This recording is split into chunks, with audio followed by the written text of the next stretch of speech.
Magandang umaga, bagong Pilipinas. Narito ang Police News Express sa oras na ito.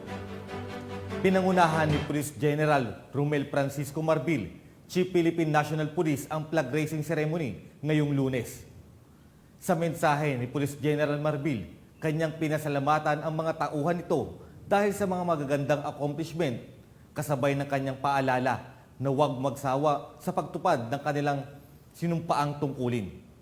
Binigyang diin din ni Police General Marbil sa kapulisan na patuloy lang na gumawa ng tama at i-improve pa ang paghahatid ng serbisyo publiko para sa mamamayan. Unang-una, nagpapasalamat po ako sa inyong lahat. Of course, dun sa mga tao natin, sa magagandang accomplishments natin. Alam mo talagang tuloy-tuloy po ang ginagawa ng police natin.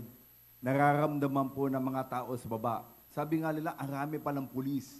Ba't ngayon lang namin nararamdaman? Sabi ko, magaling-galing talaga mga pulis natin. Hindi nyo lang nakikita.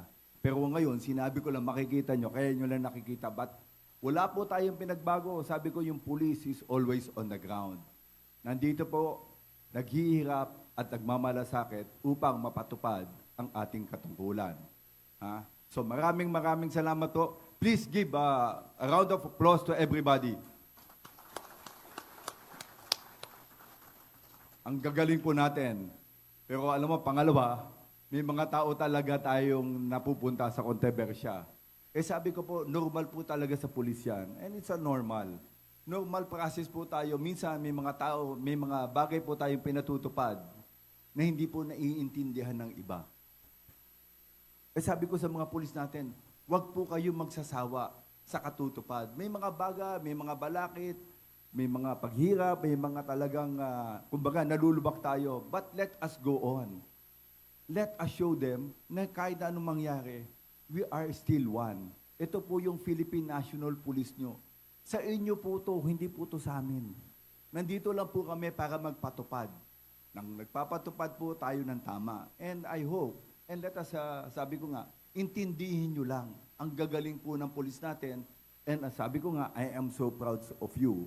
Sabi po ng command group natin, at sinasabi ko, lahat ng officers, we will not leave you. We are always behind you sa mga tao po natin na nababatikos at alam namin na gumagawa po kayo ng tama.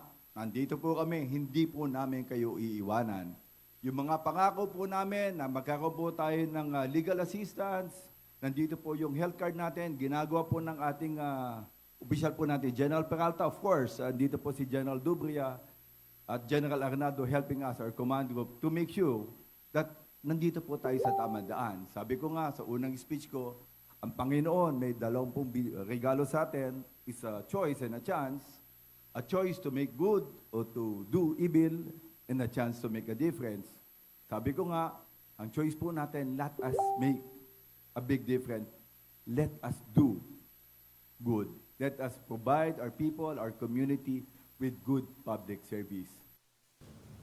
At para sa iba pang napapanahong balitang pampulisya, laging tumutok sa Police News Network, alagad ng batas, tagataguyod ng balitang pulis.